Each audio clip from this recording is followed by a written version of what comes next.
To my channel Mahalakshmi విందు భోజనం. ఈరోజు మనం అన్నవరం సత్యనారాయణ స్వామి ప్రసాదం చేయబోతున్నాం. చేయడానికి కావాల్సిన పదార్థాలు: 1 కప్పు ఎర్ర రవ్వ, 1 కప్పు షుగర్, 1 కప్పు గీ, 1 కప్పు బెల్లం, కొంచెం పటిక, కుంకుమ పువ్వు, జాజికాయ, యాలకులు, జీడిపప్పు. ఇవన్నీ పొడి చేసుకోవాలండి.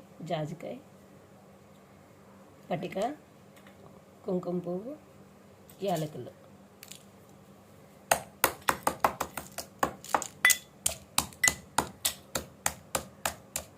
తీసుకొని కళాయి పెట్టుకోవాలి. కళాయి వేడెక్కిన తర్వాత 1 కప్పు రవ్వ వేసి వేపుకోవాలండి. ఎర్రగా అయినంత వరకు రవ్వ వేపుకోవాలండి. రవ్వ మొత్తం వేగిపోయిందండి. ఇప్పుడు వేగిపోయింది తీసి పక్కన పెట్టుకోవాలండి. కళాయి 1 కప్పు రవ్వకి 3 కప్పుల వాటర్ వేసుకోవాలండి.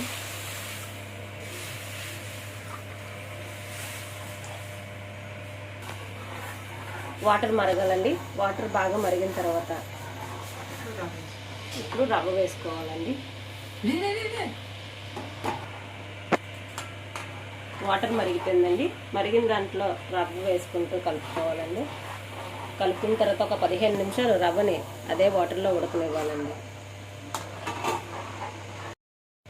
ఇప్పుడు రవ్వ ఉడికిందో లేదో చూద్దాం. రవ్వ ఆల్మోస్ట్ ఉడికిపోయిందండి. ఉడికిపోయిన తర్వాత 1 కప్పు పంచదార వేయాలి. పంచదార వేసి కలుపుకొని ఒక 10 నిమిషాలు పంచదారలో రవ్వ ఉడికేటట్టు బాగా కలుపుకొని పెట్టుకోవాలండి. కలుపుకొని మూత పెట్టుకోవాలి. చూద్దామండి, పంచదారలో రవ్వ బాగా కలిసింది. దీంట్లో 1 కప్పు బెల్లం వేసి బాగా కలుపుకోవాలి. కలుపుకొని ఒక 10 నిమిషాలు బెల్లం, పంచదార, రవ్వ బాగా కలిసేటట్టు ఉడకాలండి. పంచదార, రవ్వ, బెల్లం బాగా కలిసిందండి. దీంట్లో కొంచెం నెయ్యి వేసుకోవాలి.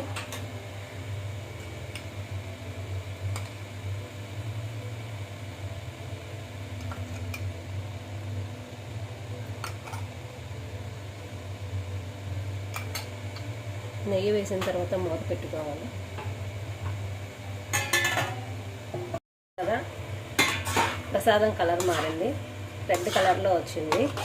దీంట్లో ఇప్పుడు సుగంధ ద్రవ్యాలు వేసుకొని కలుపుకోవాలి. ఇందాక పొడి చేసి పెట్టుకున్నాం కదండి, ఆ పొడిని కూడా దీంట్లో కలుపుకొని బాగా కలుపుకోవాలి. కలుపుకొని ఒక 10 నిమిషాలు మూత పెట్టుకోవాలి.